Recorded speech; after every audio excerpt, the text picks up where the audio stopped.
faisiez des versions grecques pour le baccalauréat, et puis ceux qui peut-être n'ont fait de grec qu'à propos des mathématiques en essayant d'appeler des angles bizarres par des lettres grecques, des fonctions mystérieuses, beaucoup plus mystérieuses qu'un texte de Thucydide, ils vont s'y retrouver très facilement. Puis j'ai tout retranscrit en caractère romain pour ceux qui ne connaissent pas bien l'alphabet.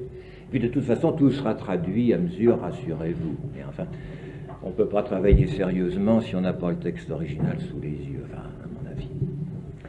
De quoi s'agit-il ce soir et les quelques séances, 4 je crois qui me sont attribuées en tout? Il s'agit non pas d'écouter les élucubrations de Jean Bayot, qui est beaucoup trop vieux maintenant pour inventer quelque chose et proposer des produits d'une veine tarie. Mais, étant donné que M. l'abbé manquait d'éléments pour compléter sa série de conférences, je lui ai dit que j'avais eu la chance, étant jeune, ceci remonte à des temps très anciens, d'avoir des maîtres éminents dans ce domaine des sciences sacrées, de l'exégèse en particulier, et que j'avais conservé dans mes archives ou dans ma mémoire un certain nombre d'indications qui pourraient peut-être satisfaire quelques curiosités ou bien vous intéresser en passant comme cela. Donc cette conférence qui est abusivement, par un procédé pseudépigraphique, baptisé Jean Bayot, n'a rien de moi. Je suis simplement le porte-parole de gens beaucoup plus savants, éminents et brillants que je ne le suis. Je ne suis que leur lecteur ou leur porte-parole. Ils sont morts, ils sont hors de portée, hors d'atteinte, et je serai non pas le vieil exégète, mais le porte-parole de ces exégètes illustres. Voilà. Pour cette raison, vous n'entendrez pas ce soir des propos signés Jean Bayot, mais signés du père Spic, de M. Delbecq, du père Gelin, un jour du père Pautrel, de tous ces gens qui, comme tous les très grands savants, ne sont pas très connus, mais qui ont apporté à la science exégétique des lumières qu'il me paraît criminel de laisser complètement disparaître. Voilà. Alors, c'est un recueil de morceaux choisis que j'ai choisi pour vous.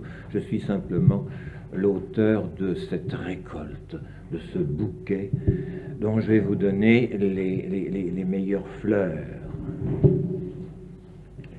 Avant de commencer cette série de propos, qui ne sera pas très longue, je vous préviens, parce que M. l'abbé Laurence a été obligé de s'absenter et que des raisons de fermeture de la maison, de sécurité, d'horaire font que je n'irai pas, rassurez-vous, jusqu'au bout. Il s'en faut des 2 heures qui me sont théoriquement imparties.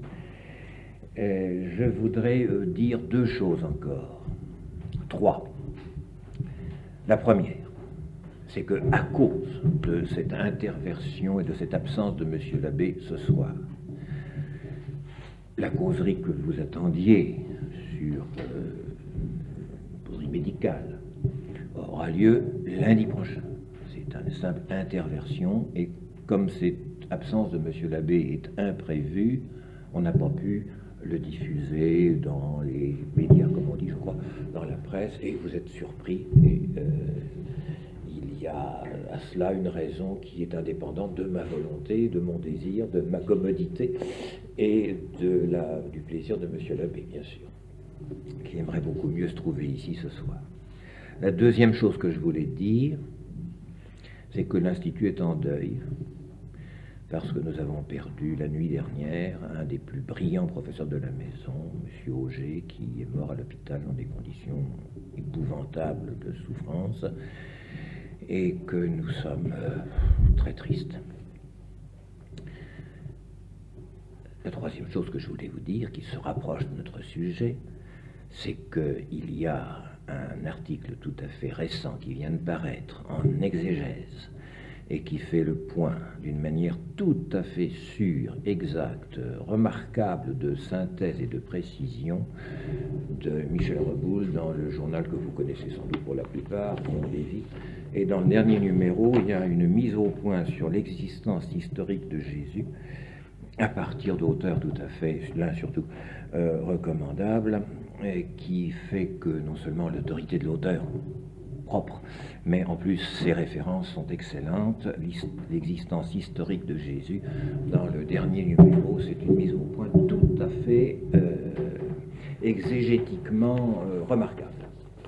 C'est très clair. J'espère atteindre simplement ce soir un peu de la clarté que l'auteur a su mettre dans ses propos. Mon premier propos sera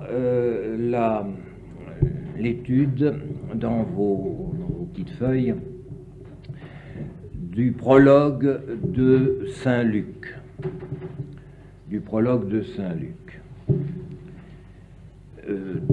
Il est en grec et en latin dans les feuilles qui vous ont été données. Rassurez-vous, je ne ferai pas le pédant, le moins possible, et je ne m'amuserai pas à faire comme si vous lisiez le grec couramment et comme si ça vous était très familier. Il n'y a pas besoin d'être bachelier lettres classiques pour suivre cette causerie. Cependant, je voudrais attirer votre attention sur un certain nombre de points que l'on peut comprendre même si on n'entend pas le grec et si peut-être même, qui sait, on ne le lit pas très facilement. C'est les 4 premiers versets du chapitre 1er de Saint Luc. Il apparaît, pour ceux qui ont fait du grec c'est évident, pour ceux qui n'en ont pas fait, ils me croiront sur les paroles qu'ils ont sous les yeux, qu'il y a une élaboration littéraire dans ce prologue qui lui donne une importance tout à fait capitale pour la valeur du témoignage évangélique de Saint Luc. Aucun des autres évangélistes, aucun des 3 autres évangélistes n'a pris la précaution de donner à son texte un chapeau, comme on dit, un prologue aussi solennel, important, scientifiquement rigoureux que Saint Luc. Et je voudrais vous le montrer sur pièce. Après ça, on ne peut plus lire Saint Luc, j'allais dire comme on lit Saint Marc, Saint Matthieu ou même Saint Jean. C'est un homme exceptionnel. N'oubliez pas qu'il est médecin de formation, de profession, que c'est un esprit scientifique, que c'est un médecin grec, qui a donc, comme tous les médecins, une culture littéraire et scientifique approfondie, et que s'il est venu sur le tard à cette profession d'évangéliste, il y apporte naturellement les qualités d'esprit, de méthode, de rigueur, de précaution, plus celles de son esprit et de son cœur, qui font de Saint Luc un témoin tout à fait à part dans la tradition évangélique. Pour les hellénistes, Saint Luc a en plus l'immense avantage d'écrire un grec admirable. On n'est pas dépaysé quand on a passé sa jeunesse et peut-être une partie de sa vie à lire Xénophon, Thucydide et autres auteurs de chevet, de se retrouver tout à fait à l'aise avec Saint Luc. C'est la même famille. Les autres ont peine davantage. Saint Marc écrit un grec traduit, un grec rocailleux, c'est pas sa langue originelle. Saint Jean est génial, mais c'est pas ça. Saint Matthieu est un très grand fonctionnaire. C'est un fonctionnaire, de l'administration financière. À ce titre, il avait la culture des fonctionnaires de l'administration financière. Je n'en dirais pas de mal, d'ailleurs, c'est pas prudent. Mais c'est quand même pas, si vous voulez, ce qui prédispose à une facilité de plume. Il suffit de lire les circulaires de l'administration pour se rendre compte que ce n'est pas là qu'on fait des prouesses dans le genre littéraire. Saint-Luc est un écrivain qui aurait pu faire carrière dans la littérature pure. Un trait caractéristique de cet évangile de Luc, donc, c'est le seul qui est décidé de nous dire ce qu'il a voulu faire. C'est ce fameux prologue de Luc, les 4 premiers versets du premier chapitre, que ni Matthieu, ni Marc, ni Jean, ni Paul n'ont fait. Ils ne disent jamais ce qu'ils ont voulu faire. Quand on veut lire cet évangile de Luc, on rencontre d'abord l'auteur qui nous dit « Voilà ce que j'ai voulu faire ». Et cela s'explique tout simplement. Pardonnez-moi. Parce que Luc est grec. De ce monde grec, nous connaissons toute une littérature, beaucoup d'ouvrages, même de ce 1er siècle après Jésus-Christ, et tous ces ouvrages ont un prologue où l'auteur dit ce qu'il a voulu faire. Luc, dans son évangile, fait tout ce qu'ont fait les auteurs de son temps. Ben parce qu'il était de ce milieu-là. Les autres aussi étaient de ce temps-là, mais ils ne lisaient pas. Nous avons un traité sur les plantes médicinales qui commence ainsi. Et ça va vous rappeler quelque chose. Puisque beaucoup, non seulement des anciens, mais aussi des derniers venus, ont rassemblé les données sur la préparation, la puissance et les effets des remèdes, je vais tenter de te montrer, illustre Area, c'est le destinataire du traité, que j'ai sur ce sujet une pensée ni déraisonnable, ni vaine. Si vous vous rappelez, vous l'avez sous les yeux, le texte de Saint-Luc, c'est exactement ce qu'il dit. Puisque beaucoup ont décidé, ô excellent Théophile, d'entreprendre le récit des événements qui se sont passés, je vais à mon tour, après avoir remonté à la source, et après avoir étudié avec soin, et avec un esprit critique, de te donner toutes les indications qui sont en mon pouvoir, afin que tu aies, de ce que tu connais, asphaleian, ten asphaleian, la certitude.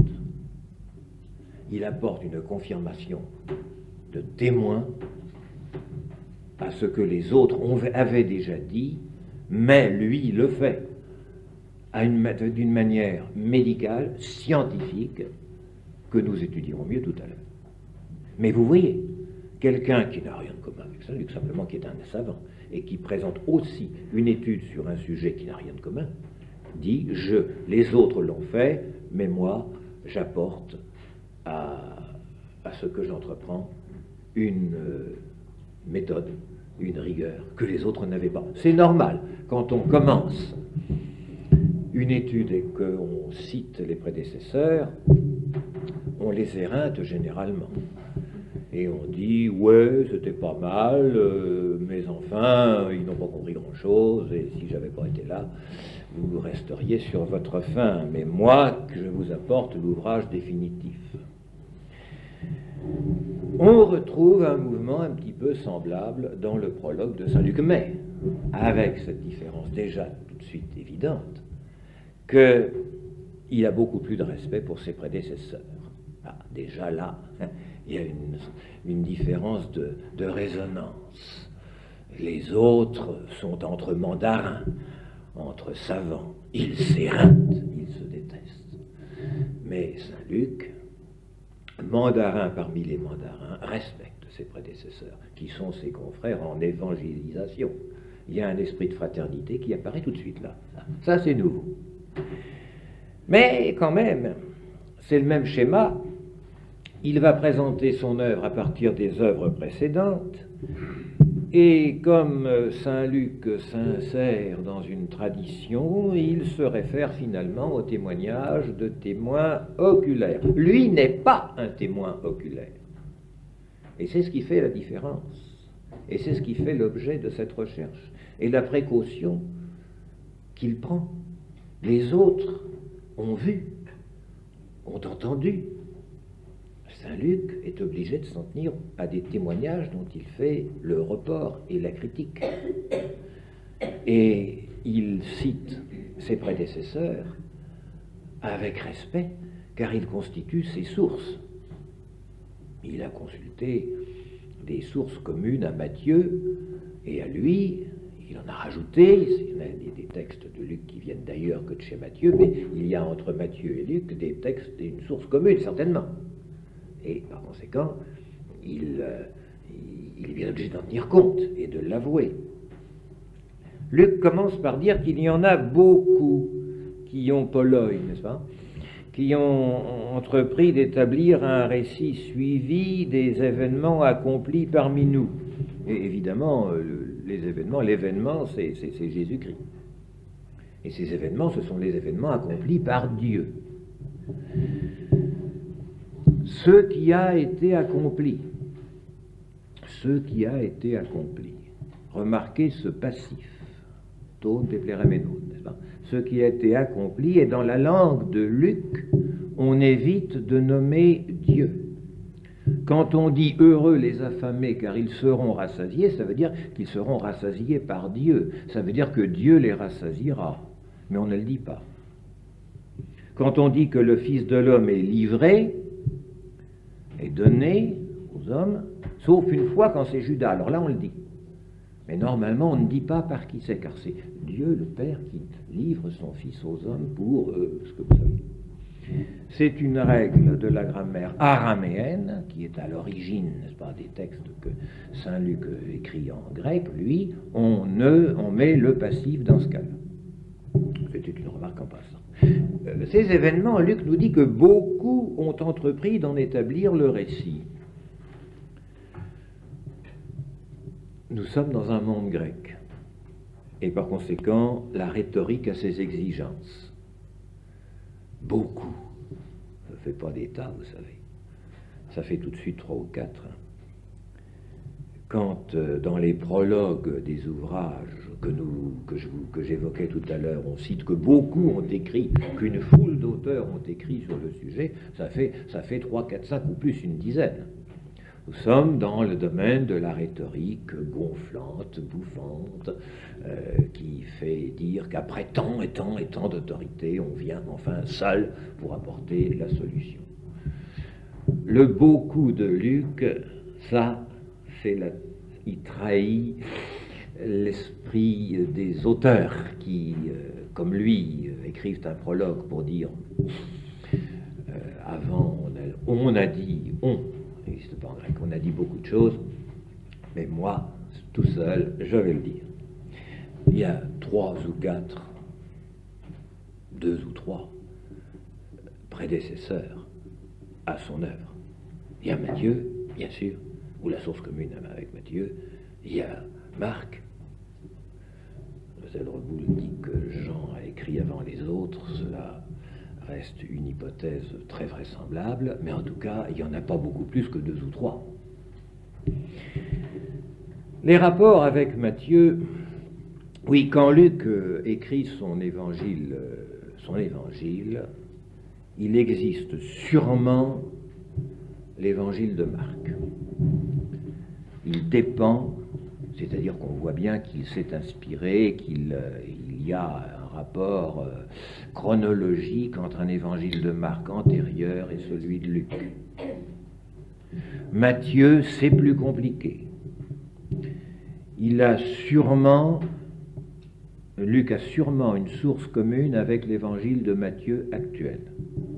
Il y a plus de 200 versets de Luc qui sont aussi dans Matthieu et qui remontent à la même source. On s'est quelquefois demandé si Matthieu avait connu Luc dans la forme actuelle de l'évangile. Non.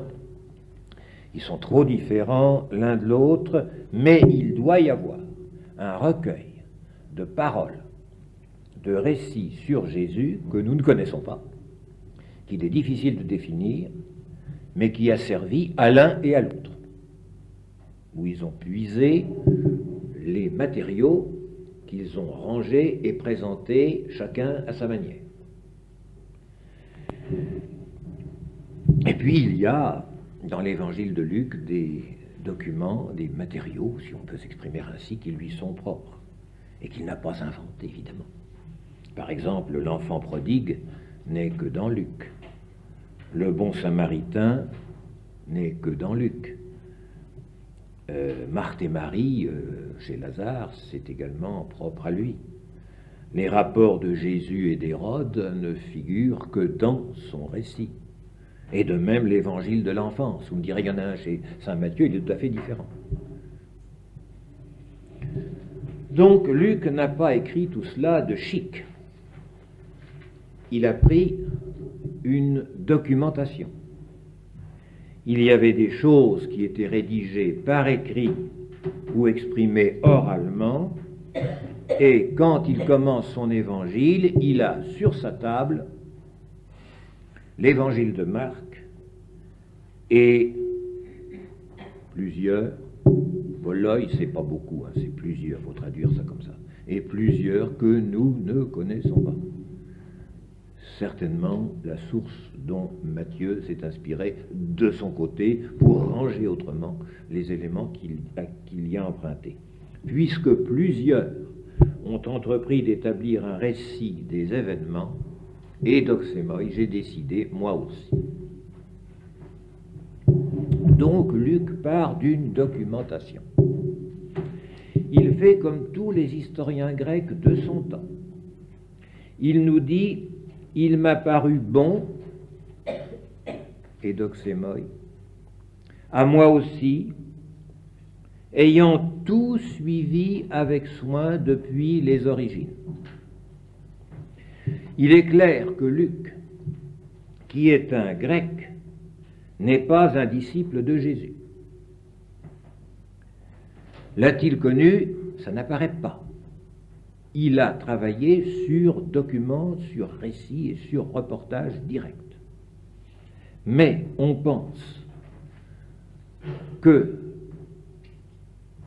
le personnage qui est Luc a été l'intime, le disciple de saint Paul. Puisque dans les Actes, il y a à plusieurs passages des endroits où le récit est à la première personne du pluriel, ce qu'on appelle les passages « nous ». C'est Luc et Paul. Et Paul était le réceptacle de toutes les traditions et celui qui avait connu d'une manière particulière et mystique des vérités qu'il est seul à connaître. Et Luc en a profité. Donc Luc est au carrefour des traditions des témoins oraux et oculaires et de son maître, saint Paul. Voilà pourquoi il peut dire qu'il a recueilli tout ce qui avait été dit et écrit avant lui sur ce sujet. Il s'est informé. Il s'est livré à une enquête, comme tout bon historien. Et il va citer des témoins oculaires. Les faits tels que nous les ont livrés, ceux qui ont été, dès le début, les témoins oculaires. Il ne dit pas qu'il l'a été, mais il fait une enquête auprès de ceux qui ont été les témoins oculaires. Et il dit qu'il va rapporter le témoignage des témoins oculaires. Et alors, regardez cette définition des apôtres, puisque ce sont les apôtres, évidemment, qui sont visés ici, ceux qui sont depuis les serviteurs de la parole. La parole, dans l'autre ouvrage de Luc qui est les Actes des apôtres, c'est l'évangile, c'est le message, c'est la prédication. Les apôtres sont ceux qui ont été les témoins oculaires et qui sont devenus à la Pentecôte les serviteurs de la parole. Et c'est eux qui ont porté le message à partir de la Pentecôte. Et c'est auprès d'eux que Luc s'est renseigné. Donc le premier mot de l'évangile de Luc, c'est pour dire, je vais vous raconter le témoignage des apôtres, la tradition apostolique. Mais cette tradition apostolique, il la lit et il l'a dit en grec de son temps, il veut le marquer profondément de sa personnalité et de son interprétation. M'étant informé avec soin, dit-il, et je reviendrai tout à l'heure sur ce mot avec soin, j'ai pris la décision de te l'écrire en ordre. Voilà encore une préoccupation typiquement grecque. Ce n'est pas en vrac, ce n'est pas suivant un récit chronologique ou suivant un petit peu le hasard de regroupement. Il a regroupé les renseignements qu'il a recueillis et il les a mis en ordre. Ce n'est pas un ordre, je répète, chronologique. Aucun évangile ne donne de la vie de Jésus un ordre chronologique, ni Matthieu, ni Luc, ni les autres. Ce sont des catéchèses.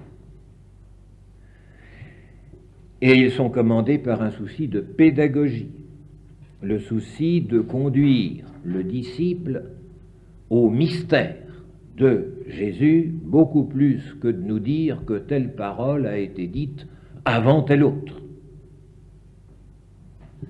que tel miracle a eu lieu avant ou après tel autre. C'est très clair dans Matthieu. Ce qu'on appelle les discours de Matthieu, par exemple le sermon sur la montagne, le discours des missions, le discours en parabole. On n'a qu'à comparer Matthieu et Luc, et vous verrez que le discours des missions et le discours des paraboles sont intervertis. Qui a tort, qui a raison? Il n'y a pas de sens à cette question.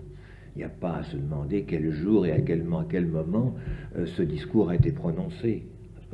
Le discours des missions de Matthieu, c'est le second, le discours des paraboles, c'est le troisième des discours de Matthieu.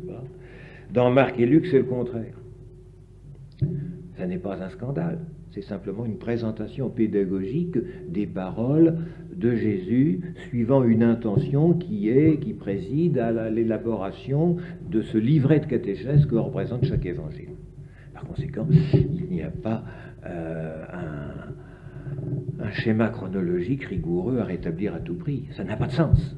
Ça n'intéresse pas les auteurs. Ils veulent transmettre la parole de Jésus et la rendre accessible suivant un certain angle d'accession, un certain angle de vue qui est chacun le leur. Et ce qui est intéressant, c'est de comprendre d'après le plan de chaque évangéliste comment chaque évangéliste a voulu que soit aperçu, compris surtout, l'enseignement et la personne de Jésus à travers un groupement de miracles ou un groupement de paraboles. Ces discours de Jésus, il y a une chose qui est certaine, c'est qu'ils n'ont jamais été dits tels qu'ils nous sont présentés.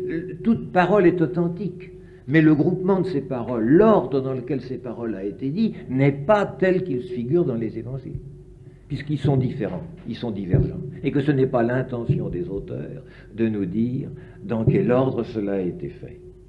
Ce que nous appelons le sermon sur la montagne, c'est pas un sermon, on prêche pas comme ça. Simplement, c'est la tête, c'est la rubrique de paroles qui ont été chacune l'objet d'un développement et qui ont été regroupées dans cette extraordinaire et stupéfiante synthèse qu'est le sermon sur la montagne. Mais dit comme ça, vous pensez bien que ça ne peut pas... C'est tellement important. Chacune de ces paroles, nous le savons bien, nous qui le lisons, le méditons et quelquefois le prêchons, on ne peut pas dire ça comme ça à la suite. Ça échappe, ça, on ne retient pas, il y en a trop. C'est pas un sermon. C'est simplement une table des matières. C'est une collection de rubriques. Et à partir de là, on sait que notre Seigneur a développé, mais ça a été perdu. On a gardé l'essentiel. Tant de choses ont été perdues. On nous dit qu'il faudrait des livres et des livres, n'est-ce pas, pour consigner tout ce que notre Seigneur a dit pendant les 3 ans de prédication. Ça tient dans un tout petit livret de rien du tout.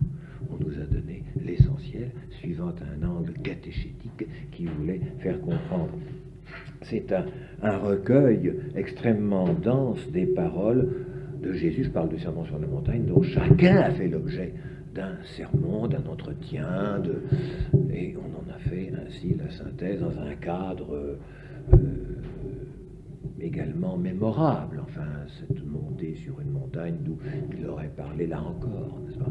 Je vous mets au défi de vous faire entendre, en montant sur une montagne d'une foule, quand on parle comme ça n'est pas possible, mais c'est d'un lieu élevé que notre Seigneur a plusieurs fois entretenu ses disciples de ses paroles. Eh bien, c'est dans cette perspective que saint Luc a écrit, et son évangile à son tour, après avoir recueilli les paroles qu'il avait, il livrait une enquête pour les recueillir, et il en a écrit avec une extrême rigueur. Et je voudrais vous montrer, à propos du texte lui-même, en prenant un certain nombre de mots importants, quelle est l'importance qu'il a donnée à cette présentation de son œuvre. C'est du grec. Alors là, je vais être obligé d'être un tout petit peu pédant, mais je vais essayer de me rendre le plus clair possible. Les mots qu'il utilise, forcément, sont des mots grecs, sont des mots qui sont d'un grec absolument pur. Je m'explique. L'évangile de saint Luc est celui qui compte le plus de sémitisme, c'est-à-dire d'expressions tirées de l'araméen et de l'hébreu. Parce qu'il a été tellement fidèle dans son enquête, tellement à l'affût de ce qui avait été dit authentiquement par Jésus, que pour garder l'écho fidèle, la vibration linguistique des paroles du Christ, il les a retransmis en mettant sa langue, qui est le grec, au service littéral et quelquefois au mépris même de la grammaire ou de la syntaxe grecque, de ce qui était ce substrat sémitique, ce substrat araméen, qui était la langue, évidemment, dans laquelle le Christ s'est exprimé. Mais, quand saint Luc parle, comme c'est le cas ici, en son nom propre, alors il écrit un grec académique, un grec classique. Et cependant, il cherche un certain nombre de mots rares, pour attirer l'attention du lecteur grec, car saint Luc s'adresse uniquement à des lecteurs qui parlent le grec. Et il veut que son lecteur grec, qui sait saisir les différences de niveau de langage, c'est insaisissable pour le lecteur grec, le lecteur moderne, sauf celui qui est très fort en grec et qui est capable de se dire, tiens, ce mot-là, ce n'est pas celui que j'aurais employé normalement, il a une résonance particulière, et le lecteur du temps le sentait tout de suite. Il s'adressait, saint Luc, à des Grecs cultivés, pour faire entrer dans l'intelligentsia grecque de son temps ce message. C'est un langage pour Grecs cultivés. Il s'adresse à l'élite intellectuelle de son temps, pour leur faire entendre cette prédication nouvelle. Il emploie donc des mots qui, pour un goûteur de grec, prennent une saveur tout à fait spéciale, et qui fait dire à ce goûteur de grec qui lit ce texte, tiens, voilà quelque chose que je ne m'attendais pas à trouver là. Qu'est-ce qu'il y a? Ça attire l'attention. Un peu comme un artiste dans notre langue française, Giraudoux d'un côté, Céline de l'autre, utilise des mots avec une résonance qui leur est particulière, si bien qu'au bout de trois lignes, on s'est dit, tiens, c'est du Giraudoux, c'est du Céline, mais aussi, il a voulu nous mettre dans telle ou telle perspective et nous faire entendre c'est l'écho de sa pensée ou de sa sensibilité. De même Saint-Luc. Ce premier mot qu'il utilise, vous l'avez sous les yeux, est pays des pères, n'est-ce pas? Maintenant que. Hein, c'est un mot qui ne se trouve nulle part dans le Nouveau Testament. C'est un mot solennel. C'est un mot grandiose pour commencer une œuvre extrêmement importante. Et pays des pères. Vous avez un petit peu plus loin l'accumulation de trois adverbes, anothène, akribos et katexès. Le mot akribos, vous le connaissez parce qu'il a donné le français akribie. C'est un mot qui veut dire, vous le savez bien, une attention rigoureuse, minutieuse et scrupuleuse. Écrire avec akribie. C'est déjà le sens qu'il a en grec. Et de plus, pour tout lecteur grec cultivé, c'est-à-dire le lecteur normal de Saint-Luc, c'est le mot qu'utilise Hérodote. Excusez-moi, Thucydide. Thucydide, au début de son œuvre, et c'est le Thucydide grec, c'est l'équivalent, moi je ne sais pas, des plus grands historiens français, c'est Bainville, c'est encore beaucoup plus, extrêmement répandu. Il a la notoriété de Michelet avec l'exactitude de Bainville, si vous voulez, Thucydide. Bon, c'est un des plus grands esprits historiques de tous les temps. Tout le monde avait lu à l'école, dans les morceaux choisis, quand on apprenait à l'école les classiques, on avait lu, entendu, déchiffré le prologue de Thucydide. Il faisait partie de la culture de tout honnête homme.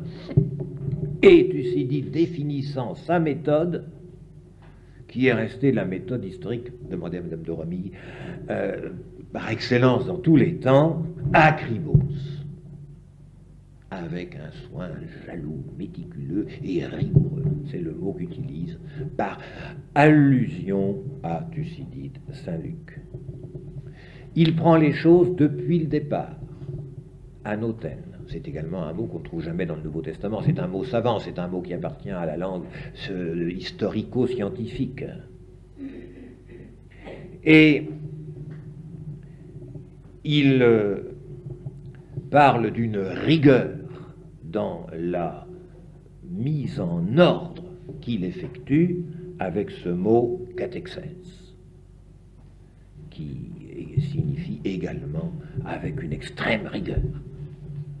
Vous voyez, trois mots pour définir l'exactitude, la rigueur scientifique. Il y tient beaucoup de la méthode qu'il utilise.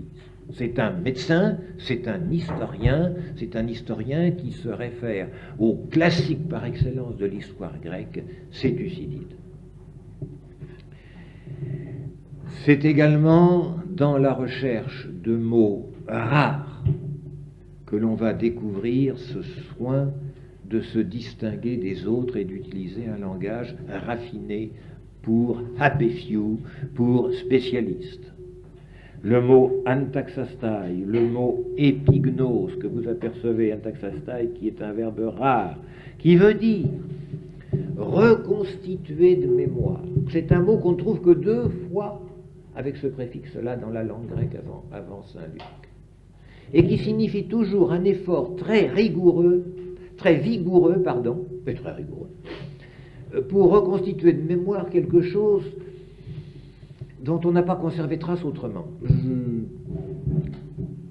Le mot a figuré une fois dans un texte de bibliothécaire pour dire c'est tout à fait ennuyeux, un incendie vient de détruire la bibliothèque dont j'avais la garde. Heureusement, je connaissais bien un certain nombre d'ouvrages qui viennent de disparaître et je vais crisper ma mémoire pour reconstituer de tête le plus exactement possible l'ouvrage qui vient de disparaître avant que ma mémoire ne s'efface. Je fais un effort pour tout retrouver exactement. Voilà le verbe dont se sert Saint-Luc pour marquer l'effort qu'il fait pour tout marquer par écrit avant que l'oubli ne vienne effacer ou diluer la précision des souvenirs. Ce sont des attentions comme celle-là qui sont typiques d'une volonté d'exactitude scientifique et rigoureuse.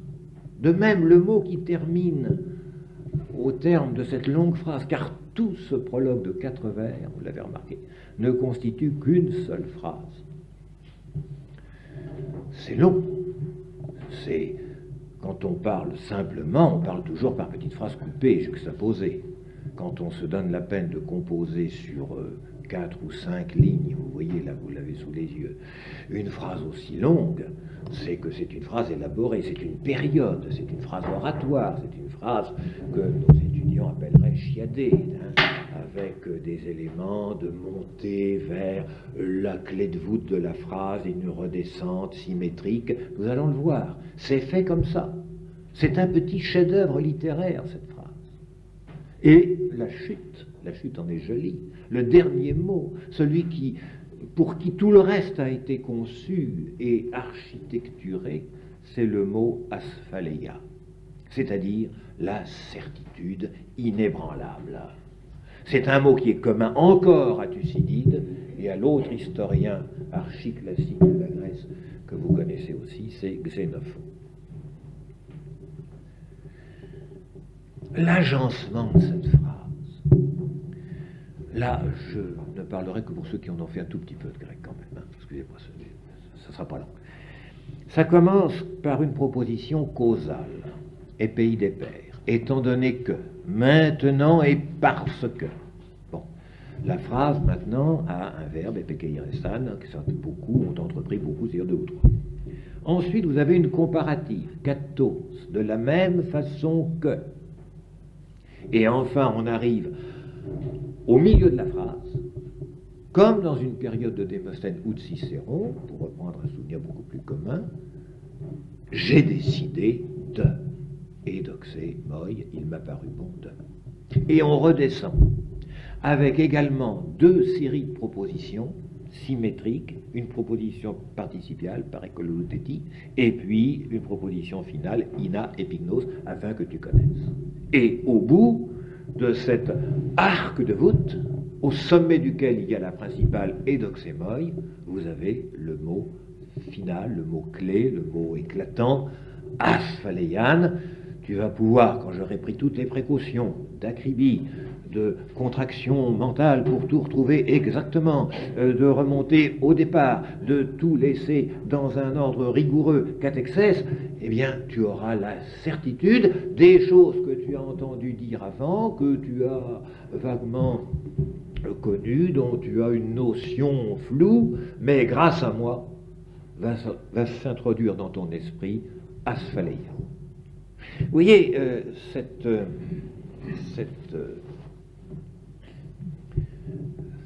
phrase a une grandeur, une référence littéraire, une ambition de recherche méthodique et au bout la certitude d'apporter la certitude qui nous laisse, j'allais dire très favorablement impressionné. Quand on lit ça, on se dit, ben, voilà enfin quelqu'un qui ne me prend pas simplement pour un disciple qui on va raconter des choses importantes et intéressantes, essentielles pour la foi bien sûr, mais qui me prend au sérieux, qui sait que j'ai des exigences et des méfiances intellectuelles et qui, les ayant partagées, va m'apporter de quoi le résoudre exactement. Ça, c'est le génie, la propriété de Saint-Luc qui se manifeste, vous voyez, par ce soin, ce portique initial. C'est l'auteur a décidé, en restant attaché à suivre avec rigueur la totalité, depuis le départ, sans manquer un chaînon important. C'est un manifeste initial, c'est solennel, avec des souvenirs classiques qui ne sont pas de la pédanterie ni de la coquetterie littéraire, mais les références aux grandes autorités et littéraires et historiques. Ce ton ne continue pas. Dès ce qui suit, il y a le récit ordinaire que nous savons bien. Mais je voulais attirer votre attention sur la valeur tout à fait exceptionnelle de ce prologue de Saint-Luc. C'était une des choses que je voulais vous signaler ce soir. Lisez Saint-Luc en pensant à Thucydide, et on ne peut pas donner meilleure référence. Je voudrais maintenant attirer votre attention sur... C'est tout à fait autre chose. C'est un autre de mes maîtres qui parle maintenant par ma bouche, et peut-être que ça va vous paraître étrange, hardi. C'est une hypothèse de lecture, toujours pour Saint-Luc, dans le Magnificat, c'est-à-dire dans le chapitre 1, le verset 51. Vous l'avez en grec et vous l'avez aussi en transcription.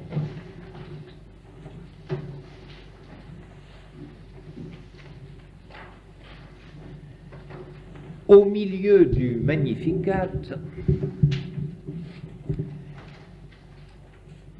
qui se trouve dans le chapitre 1 de Saint-Luc entre le verset 46 et le verset 55, Marie, exaltée par l'insigne faveur divine qui lui a été faite, glorifie devant Élisabeth le Seigneur Tout-Puissant, qui abaisse les orgueilleux et relève les humbles.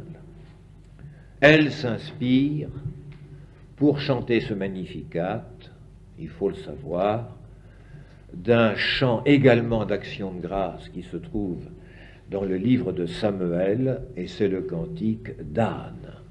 Il y a évidemment un parallélisme à faire entre le cantique d'Anne et le Magnificat de la Sainte Vierge, qui est un centon, comme on dit, c'est-à-dire un regroupement de versets qui a été fait.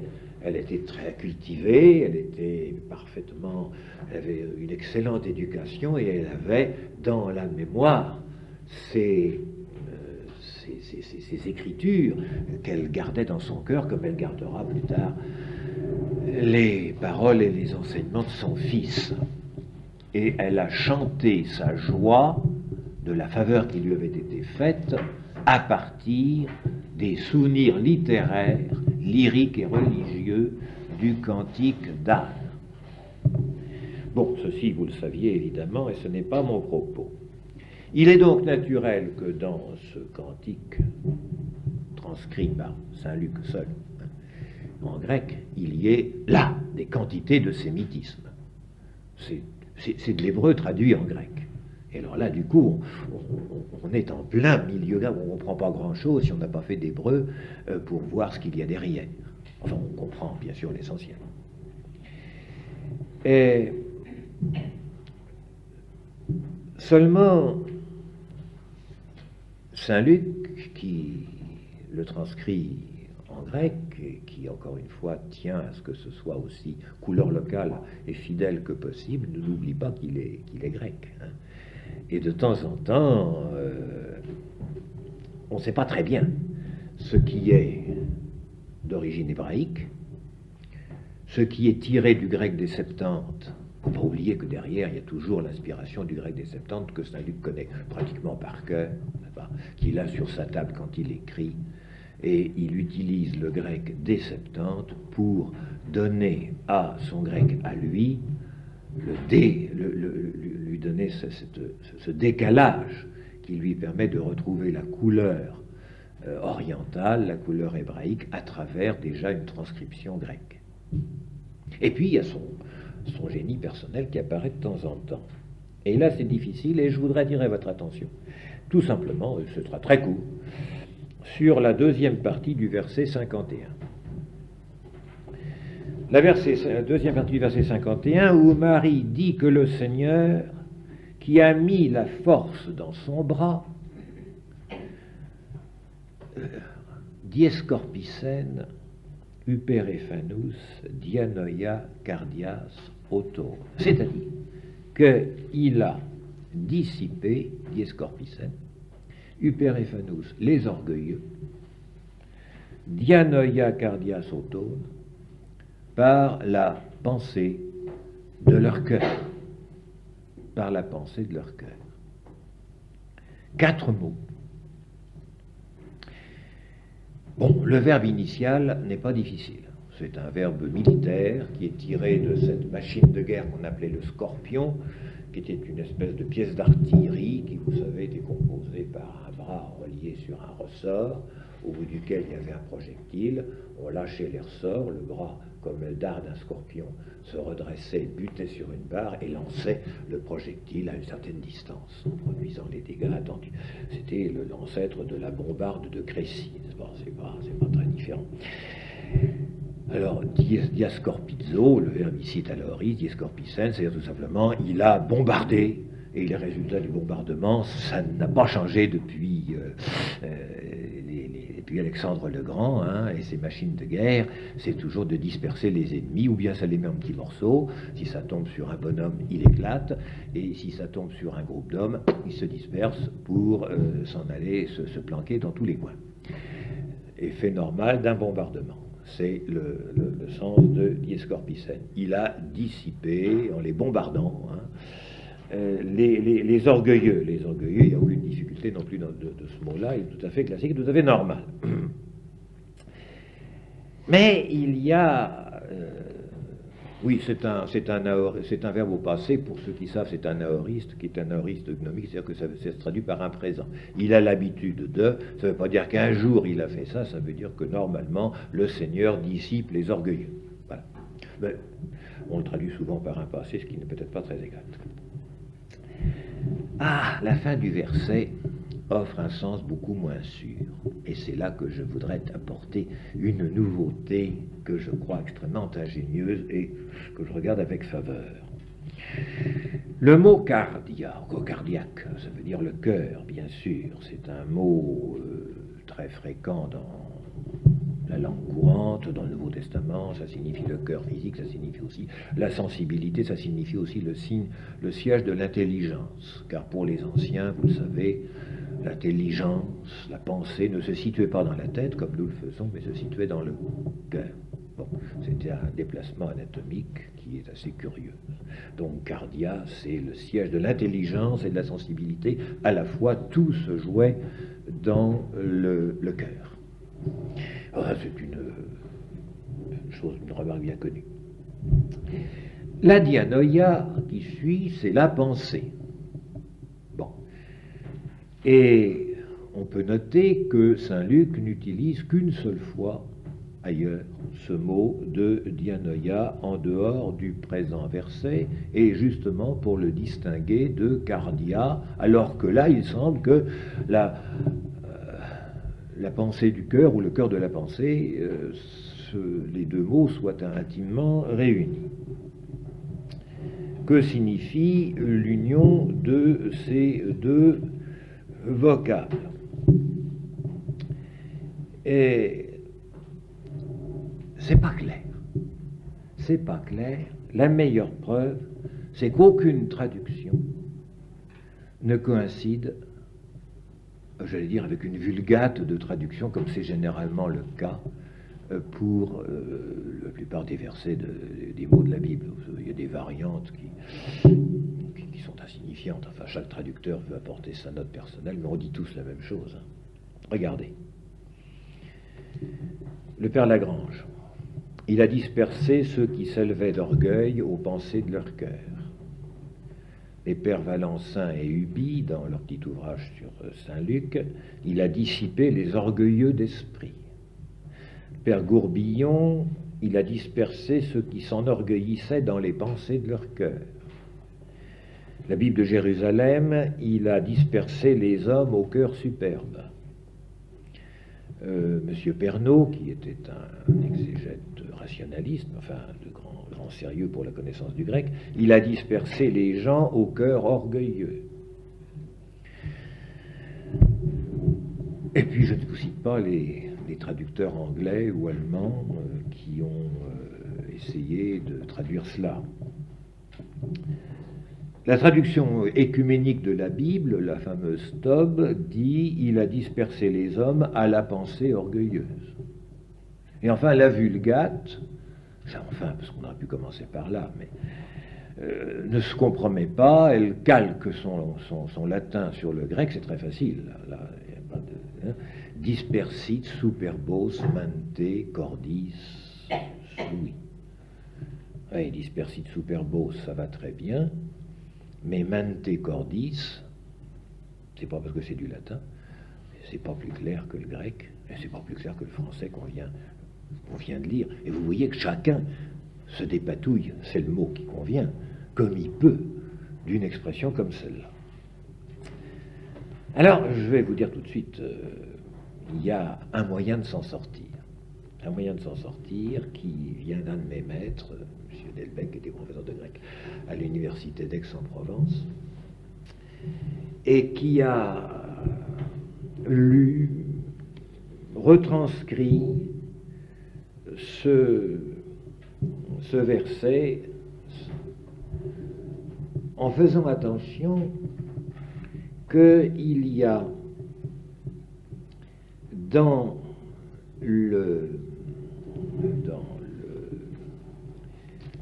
la paracritique,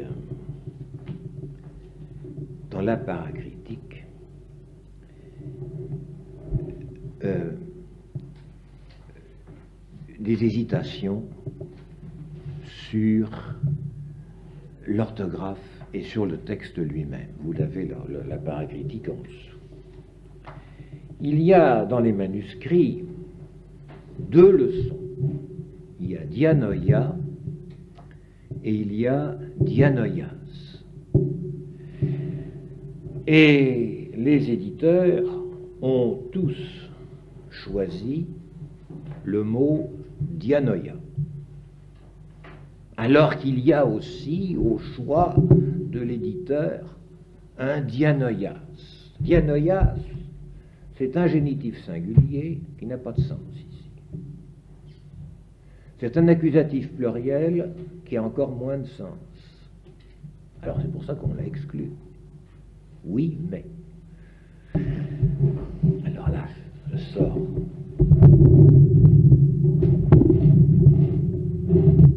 Si on écrit comme ça, c'est écrit dans les manuscrits, toujours en majuscule. Les manuscrits de cette catégorie-là.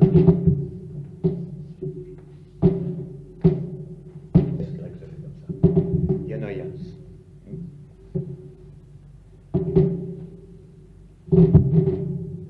Ce S est tellement fragile qu'il a disparu dans quelques lectures. Ça ne change pas.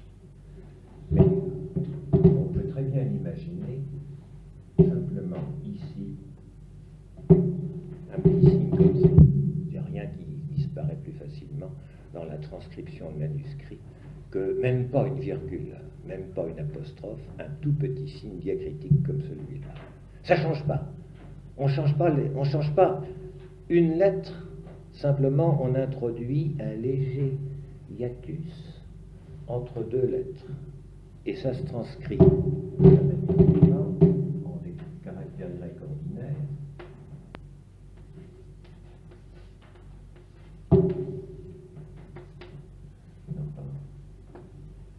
Dianoias. J'ai rien changé. Hein. Seulement ça change tout le sens. Car dianoias, ça introduit le mot anoia et la préposition dia. Et le mot anoia signifie folie. Nous, l'intelligence. Noia, nous connaissons aussi par la paranoïa, n'est-ce pas, l'existence de ce mot grec, c'est l'exercice de l'intelligence, c'est la pensée. Et anoia, avec un alpha privatif, c'est clair. Ça veut dire la non-intelligence, donc la folie. Et dia est une préposition qui signifie par le moyen de, et qui tout à fait classiquement, au génitif, avec un complément au génitif, anoias, signifie par le moyen de, au moyen de. Et à ce moment-là, si vous relisez ce texte, vous allez avoir la clarté qui va vous sauter aux yeux. Dispersit superbos, je prends en latin. Il a dispersé les orgueilleux. Dianoias, par la folie, cardias, de leur pensée. Il s'est servi de la folie de leur pensée pour les disperser. Et du coup, il n'y a plus à hésiter une seconde, vous voyez que tout devient très clair. il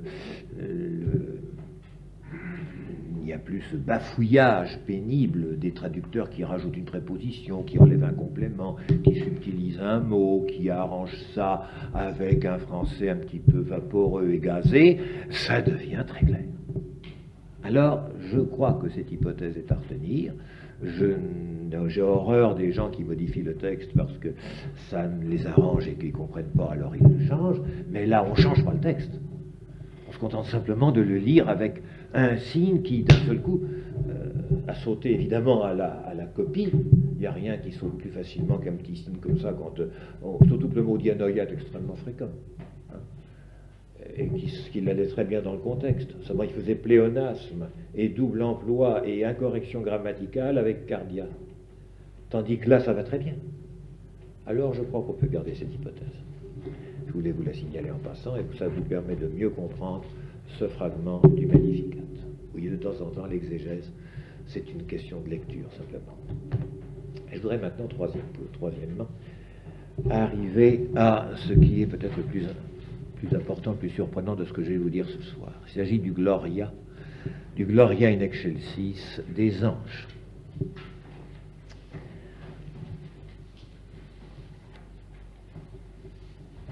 C'est pas le Gloria qui me gêne, je vous le dis tout de suite.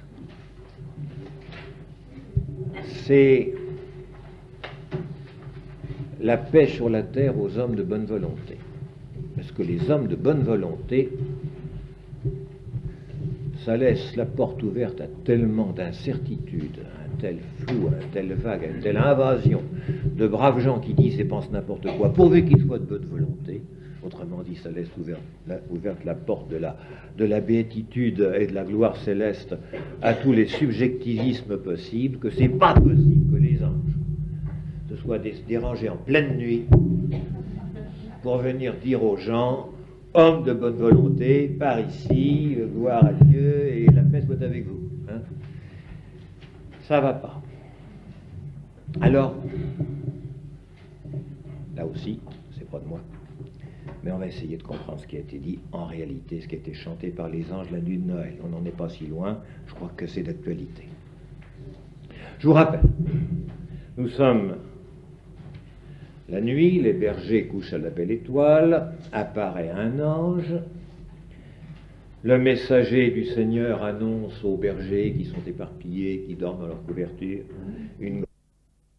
par une foule d'autres anges qui appartiennent à l'armée céleste, c'est le cœur de l'armée céleste qui vient, et qui entonne un cantique mystérieux, doxa en upsistois Théo, kai epiges, eirene en anthropois eudokias. Excusez-moi, c'est clair comme tout, puis vous avez la transcription, et vous avez la traduction latine, et puis vous le savez par cœur. Et la Vulgate traduit Gloria in excelsis Deo et in terra pax hominibus bone voluntatis. Cette version latine, et encore une fois, c'est pas difficile quand on fait du latin de traduire comme ça, on calque les mots latins sur les mots grecs, correspond mot pour mot à la phrase grecque, sauf 2 points. Le second n anthropois, disparaît, hominibus, il n'y a pas in hominibus, hein. Et puis le mot unique eudokia est transcrit par 2 mots latins, bona voluntas, au génitif, bone voluntatis. La traduction française habituelle est moins brève.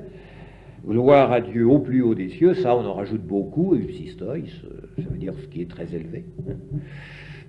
Enfin, c'est pas scandaleux de traduire au plus haut des cieux. Et paix sur la terre aux hommes de bonne volonté.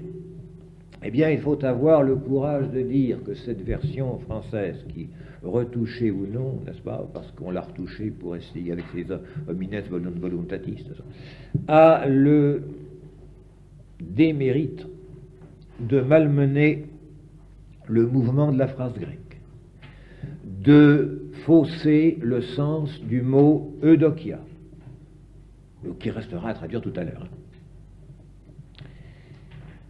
et qu'elle ne satisfait pas l'esprit, car enfin nous avons là une phrase dont on ne sait pas si c'est un ordre, si que les bergers, que les anges viennent donner aux bergers. Mais si c'est un ordre, cet ordre ne peut valoir que pour la gloire de Dieu. Que gloire soit rendue à Dieu, rendez gloire à Dieu. Mais on ne donne pas un ordre pour la paix. Est-ce que c'est un souhait ou est-ce que c'est une constatation? Il n'y a pas de verbe. C'est embêtant. On ne sait pas. Si c'est une autre constatation, la gloire est, la paix est parmi les hommes, ou bien si c'est un souhait, puisse la gloire de Dieu éclater, et puisse la paix s'étendre parmi les hommes, ou bien si c'est un ordre. Annoncer les hommes la paix sur la terre parmi les hommes, en plus, c'est un pléonasme. Si la paix est chez les hommes, elle est sur la terre. Si elle est sur la terre, elle est parmi les hommes. Il n'y a pas tellement de mots dans ce chant pour qu'on dise deux fois la même chose. Il y a encore quelque chose qui ne va pas très bien, là. Hein?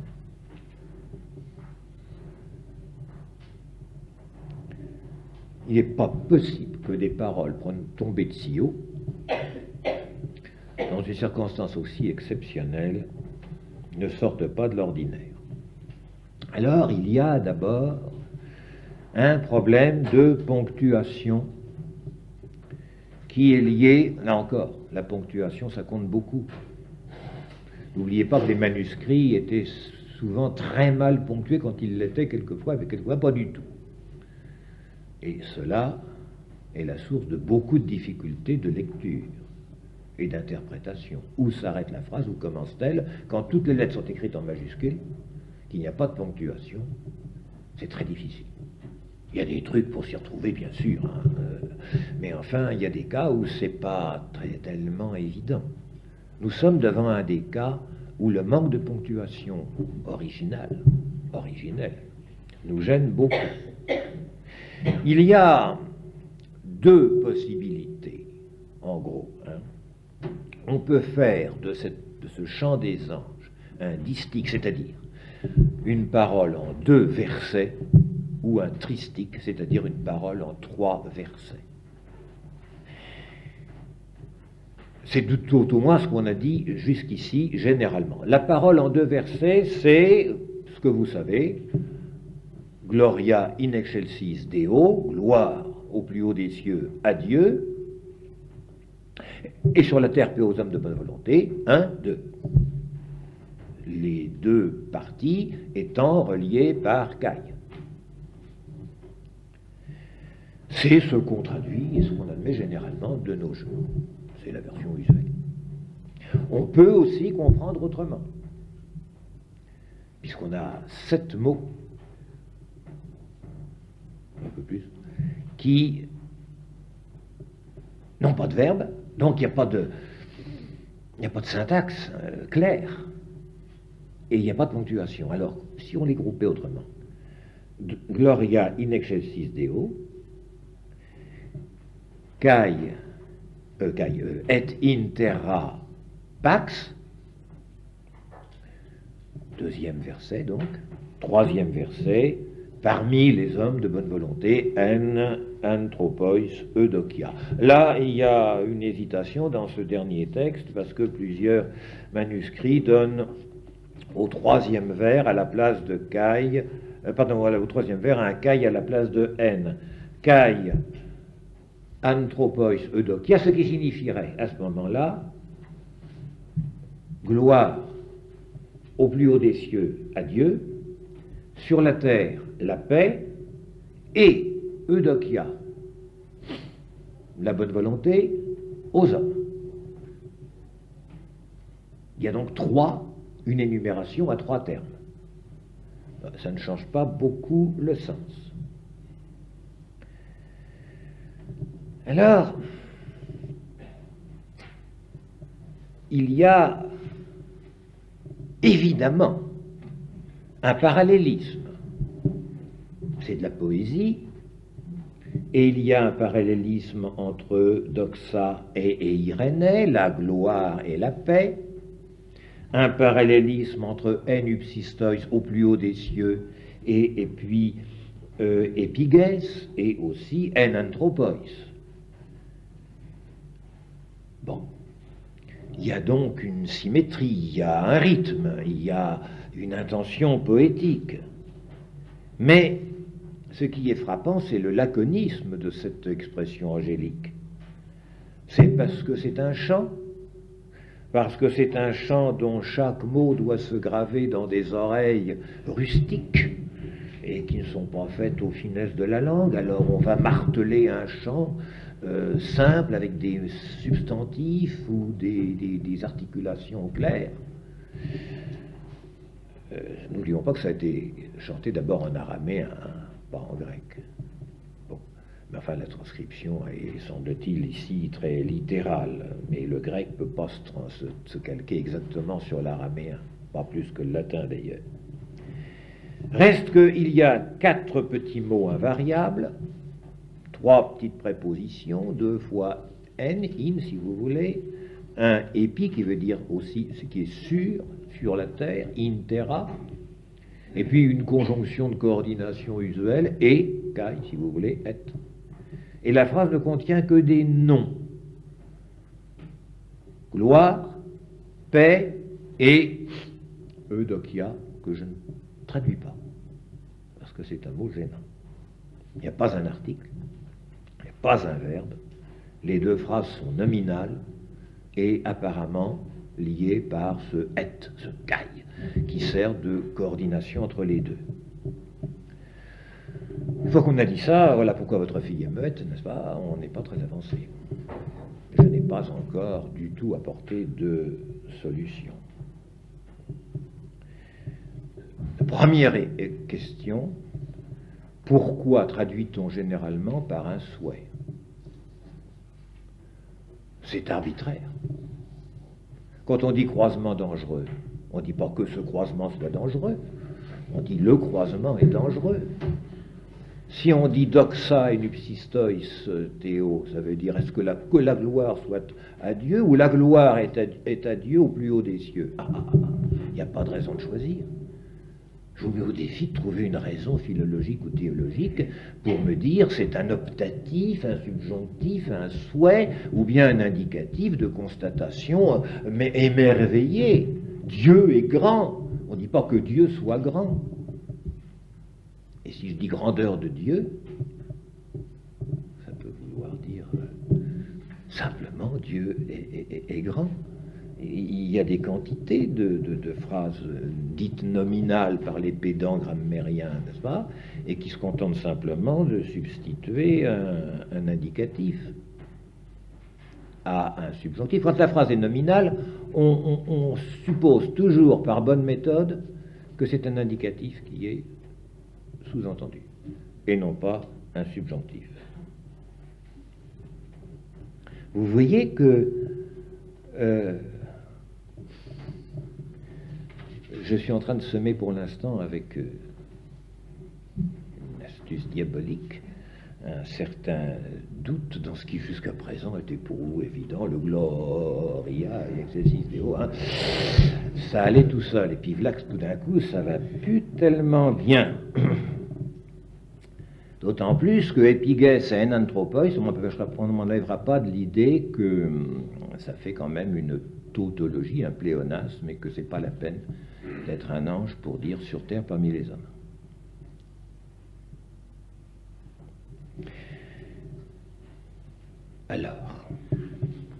Alors, eh bien, je vais vous dire tout de suite quelle est la solution envisagée. Nous sommes dans le contexte de Noël, n'est-ce pas? Le premier ange du Seigneur est apparu aux bergers, aux hommes, pour dire la gloire du Seigneur, c'est un petit peu avant, la gloire du Seigneur les a enveloppés. Doxa, vous connaissez le mot, Curius et le Seigneur, Periellam Autus, les enveloppaient de lumière. C'est un petit peu avant, c'est au verset 9. Cette gloire, cette lumière éclatante, qui veut dire, cette gloire signifie lumière éclatante, insoutenable aux yeux humains, est le signe de la présence divine. C'est donc une révélation concrète que cet ange apporte aux hommes.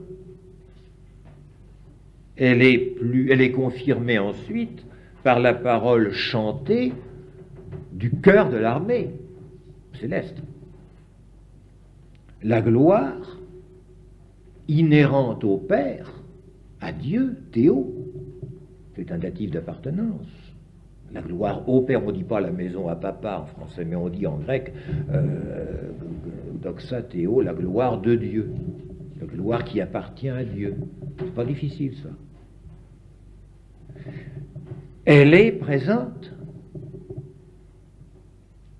Elle est présente aux cieux, par localisation normale.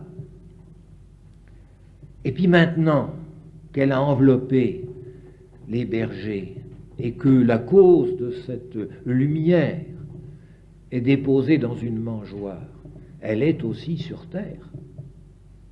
Elle est sur terre, la gloire de Dieu. Qu'est-ce que c'est la gloire de Dieu? Le reflet de la face de son Père, dit l'Épître aux Hébreux. Mais c'est Jésus. La gloire de Dieu, c'est le Fils de Dieu. C'est Jésus. Donc la gloire de Dieu qui est dans le ciel, elle est aussi sur la terre. Ça y est, depuis 1 heure. Il n'y a qu'à aller voir. Allez-y. Elle est dans le Fils. Elle est par le Fils qui tient sa mission du Père. Et elle remplit désormais la terre aussi bien que le ciel. Et c'est exactement ce que le Fils dit à son Père. Dans l'évangile de Saint Jean, avant d'être mis en croix, Jésus dit à son Père, « Je t'ai glorifié sur la terre. » Ego, c'est et doxasa, doxa, epites ges, sur la terre. J'étais sur terre ta gloire. Et tant que j'y étais, j'ai été le reflet de ta gloire. Et maintenant, je retourne par le chemin de la croix jusqu'à toi. Et il demande, toujours dans Jean chapitre 17, versets 4 et 5, n'est-ce pas, à être glorifié de la gloire qu'il avait auprès de lui avant que le monde ne fût. La gloire de Dieu, c'est Jésus. Elle était avec lui avant que le monde ne fût. Elle était avec lui avant l'incarnation. Et elle est maintenant descendue sur la terre par le fait de l'incarnation. Ah, mais ça voudrait donc dire à ce moment-là, vous voyez, on s'approche beaucoup de la solution, la gloire de Dieu, sous-entendu qui est dans la gloire de Dieu dans les sommets, le psystoi, le plus haut des cieux si vous voulez, est aussi sur la terre. Bon. C'est la gloire de Dieu, ça. Et qu'est-ce qui est chez les hommes? Eh bien, c'est le mot eiréné. C'est la paix. Eh bien non, c'est pas la paix. Je regrette beaucoup, mais eiréné, que vous avez transcrit pax en latin, et qui signifie, oui, c'est vrai, couramment la paix, a une toute autre signification. Et il suffit de parcourir l'ensemble, la collection des références du mot eiréné dans un dictionnaire grec, dans une synopse, dans un répertoire, pour voir que ce mot est employé avec une signification beaucoup plus riche que le simple sens français, absence de guerre. Oh, j'ai 10 pages de notes sur le mot eiréné, là. Je vous inflige pas ça. Mais ça veut dire quoi? Dans les auteurs profanes, c'est quand même important. Dans les auteurs grecs profanes, jusqu'à l'époque où on a commencé à traduire en grec la Bible, c'est-à-dire à l'époque des Septante. Le mot eirénē signifie l'état d'une nation qui n'est pas en guerre, c'est-à-dire l'absence de guerre, signifie l'ordre public entre les citoyens, et signifie aussi l'état d'une personne que rien ne vient troubler ni déranger. Laissez-moi en paix. Aucun texte de l'Antiquité grecque, et Dieu sait si ce mot foisonne dans une civilisation qui a été si longtemps à la recherche de la paix, n'évoque l'état d'âme d'une personne qui n'est troublée par aucun souci, par aucune inquiétude, ayant à l'intérieur d'elle-même une tranquillité heureuse, ce que nous appelons la paix intérieure. Cette notion est inconnue dans l'Antiquité grecque à propos de ce mot-là. Non pas que ces états-là, ces états d'âme fussent inconnus, mais on ne les définissait pas en se servant de ce mot-là. Il y en avait d'autres. Mais arrive la traduction en grec de l'Ancien Testament. Là, le mot eirénē garde sa valeur de tranquillité. Mais elle en prend un nouveau, car le mot eirénē, pax, paix, je pense que maintenant tout le monde a compris, traduit un mot hébreu, shalom. Shalom. Et shalom, ça signifie être bien, être complet, être sain et sauf. C'est l'état d'un être auquel rien ne manque, qui n'a pas à redouter d'être troublé. Bon, c'est de la paix, ça encore. Avec une nuance de plénitude, de prospérité, d'épanouissement, de joie, comme l'épouse du cantique devant les yeux de son fiancé. Le salut, la shalom israélite comporte en plus, et le mot eirénē qui traduit ce mot shalom comportera désormais en plus, la notion religieuse. C'est un don de Dieu, cette tranquillité, c'est une paix venant de Dieu, c'est Dieu qui procure la paix. Et il n'y a pas de paix pour l'homme que celle qui est octroyée par Dieu lorsqu'on se conforme à sa volonté. Il n'y a pas de paix pour les impies. En revanche, la paix est le lot de ceux qui marchent avec Dieu, dans ses sentiers droits, qui aiment sa loi, qui la craignent. Donc Israël est le peuple de la paix, car il est en liaison directe particulière, avec Yahweh. Cette paix n'exclut pas la possession des biens humains, mais elle est d'abord le fruit des relations constantes et aimantes avec Dieu qui secourt les siens. C'est un aspect tout à fait particulier de cette religion juive, c'en est le privilège. C'est une qualité d'âme originale de ses fidèles.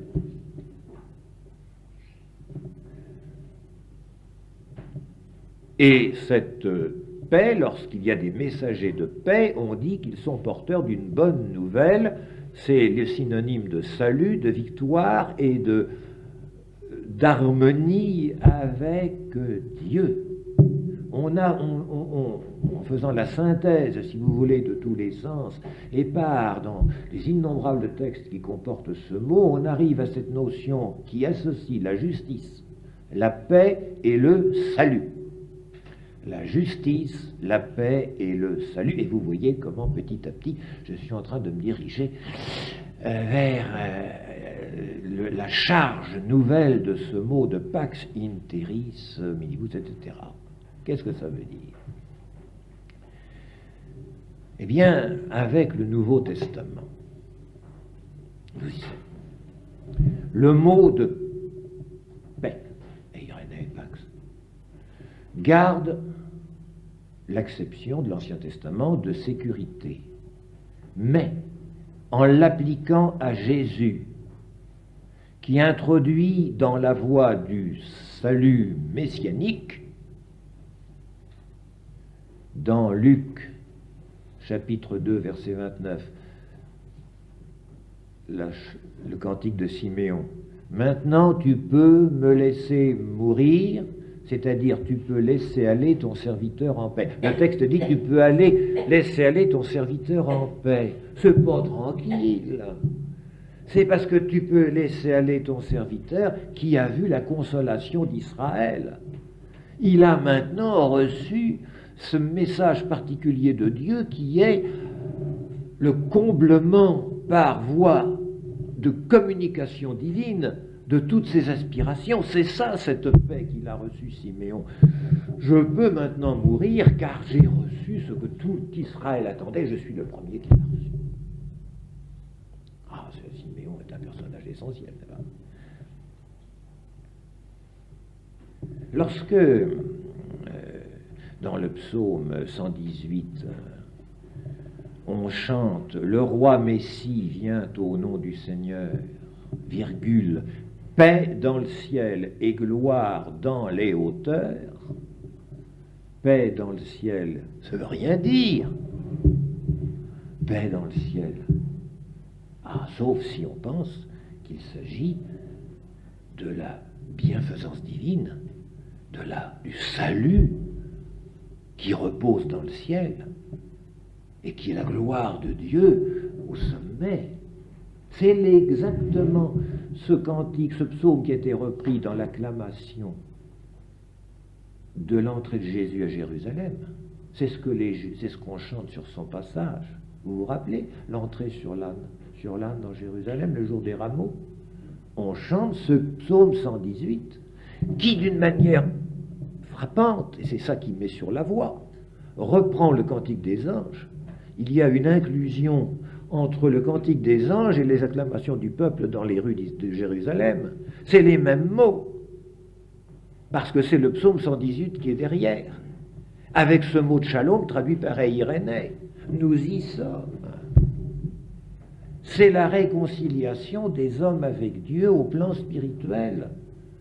C'est ça, Irénée, c'est la réconciliation des hommes avec Dieu. Et c'est ainsi que s'expliquent quelques locutions célèbres et mal comprises. Par exemple, dans Luc chapitre 10, verset 5, Matthieu, dans le chapitre parallèle, il dit quand vous entrez et dans la maison, saluez-la, et si la maison en est digne, que votre paix vienne sur elle. Ça veut rien dire. Paix. Ah, ça dépend si c'est la bénédiction. Et si vous apportez en entrant, vous les messagers de Dieu, la bénédiction de Dieu à la maison dans laquelle vous entrez, alors oui, la paix peut entrer dans cette maison. Et Luc, dans le passage parallèle, dit, vous voyez qu'il y a des passages parallèles entre Matthieu et Luc, dans quelque maison que vous entriez, dites d'abord paix à cette maison, et s'il y a là un enfant de la paix, votre paix reposera sur lui. C'est difficile à comprendre ça, cette paix qui repose là, comme une espèce d'ectoplasme qui vient se poser sur un enfant de la paix dans la maison. Mais non, c'est la bénédiction de Dieu qui vient reposer sur celui qui en est déjà le bénéficiaire. Alors il y a rencontre des deux paix qui se présentent. C'est le salut de l'âme, c'est le pardon des péchés, c'est l'amour fraternel. Quand Jésus donne sa paix, dans Jean 14, 27, « Je vous laisse la paix, je vous donne ma paix, non pas comme le monde la donne, que votre cœur ne se trouble pas et ne s'effraie pas. Je vous laisse la paix, je vous donne ma paix, non pas comme le monde la donne. » C'est exactement ce que je viens de vous dire depuis tout à l'heure. J'aurais dû commencer par là, puis terminer en 2 minutes. La paix ordinaire, c'est l'absence de bagarre, de tranquillité. Mais la paix que Jésus apporte, c'est la réconciliation du pécheur avec Dieu. C'est le salut qu'il lui apporte. Quand il dit « je vous apporte ma paix », c'est pas comme le monde la donne. Vous voyez qu'il y a un supplément étonnant. Chapitre 16 dans Jean, toujours, verset 33. « Je vous ai dit ces choses afin que vous ayez la paix en moi. » Qu'est-ce que ça veut dire? Je vous ai dit ces choses afin que vous ayez la paix en moi. Ça veut dire que par moi, vous ayez la réconciliation avec Dieu, la bénédiction de Dieu, et que je serve de principe bénissant et rédempteur et sauveur qui vous apporte cette joie, ce salut, c'est le salut. Cette paix du Christ, c'est donc pas la paix commune, c'est pas la paix profane, une paix quelconque, mais la sienne, propre, originale entre toutes, puisqu'il est la paix. Il est la paix. Il est le trait d'union réconciliateur et bénissant entre Dieu et les hommes. Comme la sève du cep par rapport au sarment, ainsi Jésus est la paix qui communique aux hommes la bénédiction et le pardon de Dieu, en vertu de leur union ontologique du corps mystique. C'est un don de sa toute-puissance qui établit le disciple dans la sécurité du salut. C'est une possession immanente du cœur qui est fortifiée par le vainqueur du monde, qui est victorieux qu'il est de la mort, de Satan, par son sacrifice. La paix vient par le sacrifice, et le sacrifice commence dans la crèche. Et vous voyez comment je reviens à ma crèche où il y a la paix. C'est une paix victorieuse qui permet aux siens d'ignorer l'effroi, la panique, même au milieu des pires catastrophes. Vous voyez les différences qui existent entre la paix du Christ et la paix païenne ou même israélite. Elle est toute spirituelle. Et elle demeure même dans les renoncements et les persécutions. La paix des autres, il vient l'enlever, la fausse paix, qui n'est que tranquillité, fausse tranquillité. Il vient substituer à la paix des autres, qui n'est qu'une absence de trouble, la paix vivante, active, personnelle, qu'est la bénédiction et l'union avec Dieu. Ne pensez pas que je sois venu jeter la paix sur la terre. Je ne suis pas venu jeter la paix, mais le glaive. Croyez-vous que je sois venu donner la paix sur la terre? Non, je vous le dis, mais la dissension. Attention, c'est un jeu de mots, là encore. Nous y reviendrons la prochaine fois, je vous parlerai des jeux de mots dans l'Écriture. Et on ne peut pas comprendre une partie des textes sans comprendre qu'il y a des jeux de mots, soit araméens, soit grecs. Et si on ne le sait pas, on ne comprend pas. Il faut avoir le sens de l'humour pour lire ces textes. Je ne suis pas venu jeter la terre, c'est un paradoxe.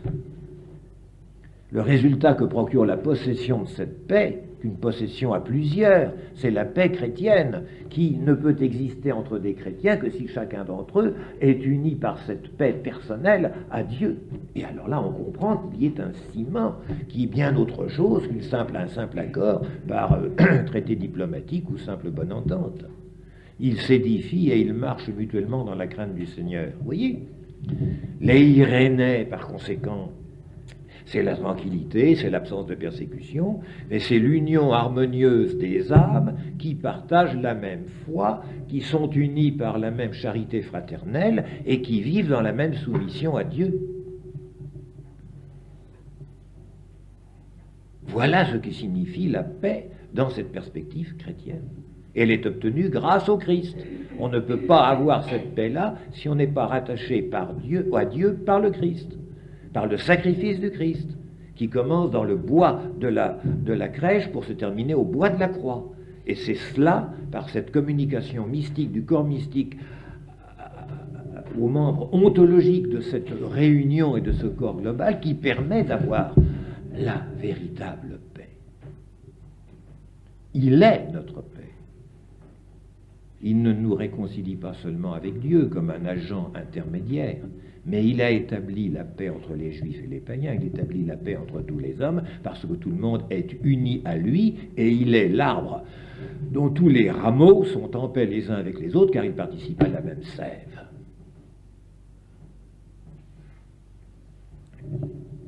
Saint Paul, épître aux Éphésiens, c'est lui qui est notre paix, lui qui des deux n'a fait qu'un peuple, supprimant en sa chair la haine pour créer en sa personne les deux en un seul homme nouveau, lui qui a fait la paix et pour les réconcilier avec Dieu tous en un seul corps, par la croix en sa personne, il a tué la haine. Ça, c'est dans l'Épître aux Éphésiens, chapitre 2. Étant venu ainsi proclamer la paix à vous qui étiez loin et à ceux qui étaient proches. C'est une paix, encore une fois, toute spirituelle dans les cœurs et qui, à ce titre, relève du Saint-Esprit, de l'Esprit, qu'il l'infuse sous forme d'amour mutuel, de concorde et d'union fraternelle. Vous voyez pourquoi cette paix, dit saint Paul dans l'Épître aux Philippiens, au chapitre 4, verset 7, surpasse toute intelligence, et comment saint Paul peut exhorter les fidèles à chercher et à poursuivre la paix entre eux. C'est la caractéristique, cette fois-ci, de la religion chrétienne. Et c'est ce qui donne toute sa densité à la paix des salutations apostoliques.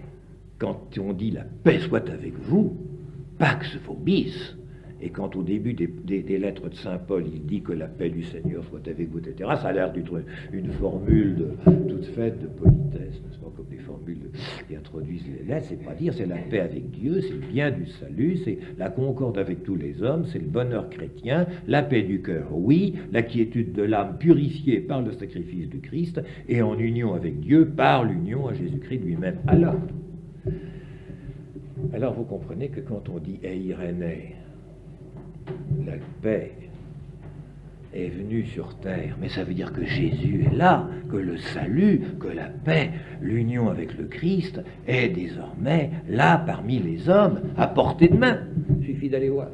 Et on va trouver celui qui apporte cette paix inouïe, extraordinaire, qui jamais n'était venu. Ça vaut la peine de déranger un carteron d'ange pour venir chanter une petite chanson à des bergers qui roupillaient. On leur annonce une nouvelle extraordinaire. Et c'est ça qu'il leur dit. On est le paix aux hommes de bonne volonté. On dit restez tranquilles, aimez-vous bien les uns les autres. Et puis, c'est une révélation d'une très haute mystique, celle-là. C'est sérieux.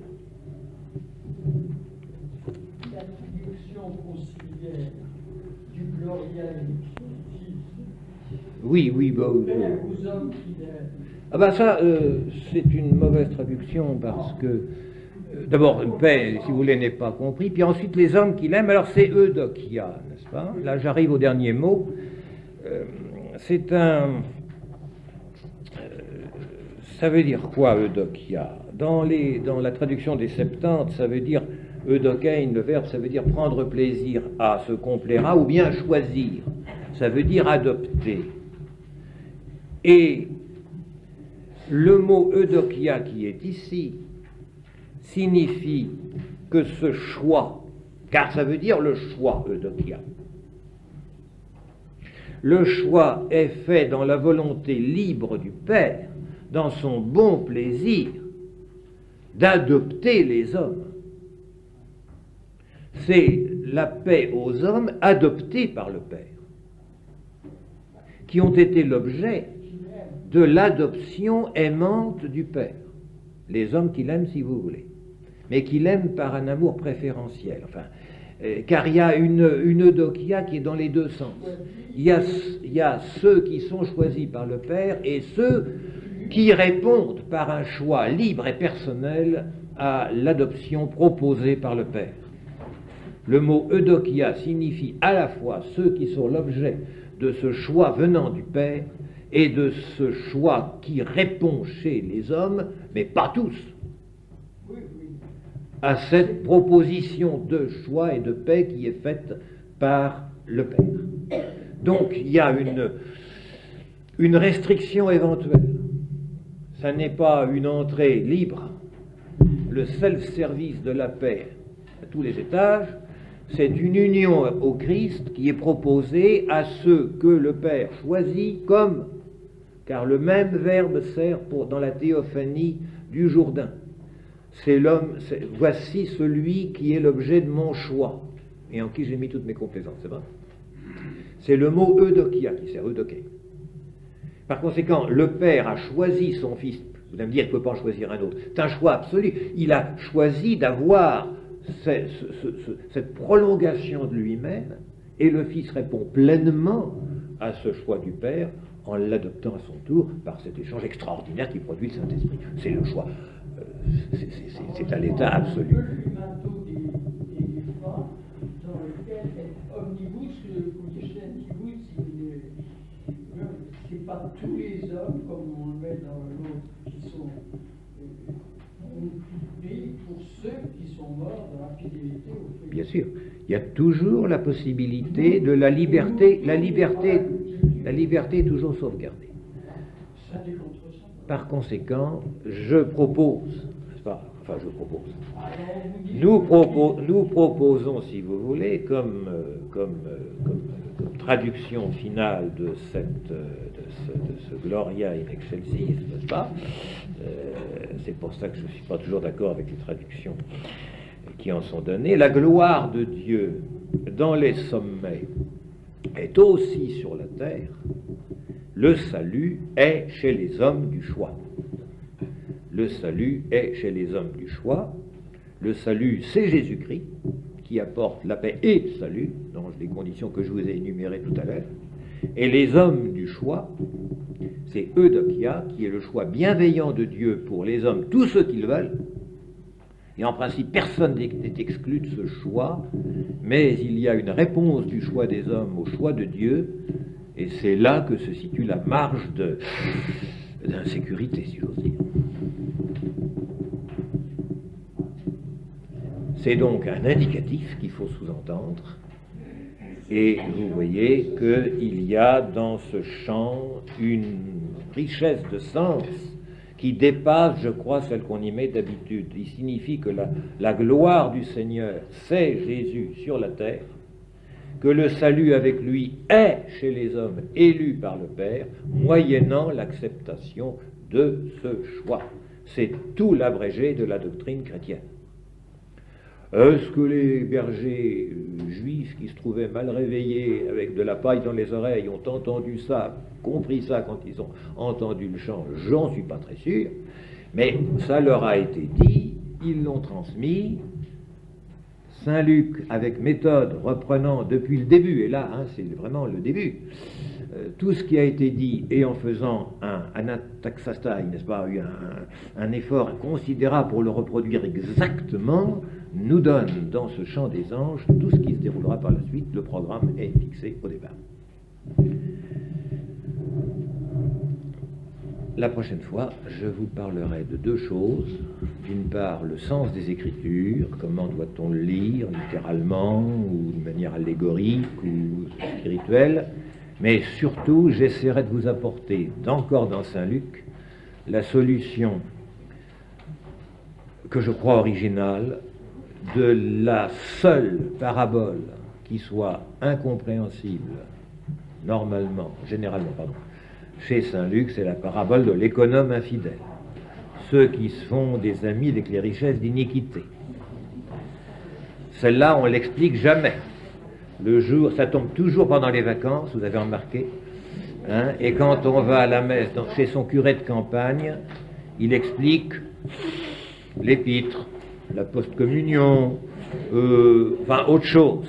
Mais cet évangile-là, on n'en parle pas souvent. Il faudrait quand même un jour qu'on le mette sur la table et qu'on l'explique. C'est ce que je ferai avec vous la prochaine fois, si vous voulez bien encore venir.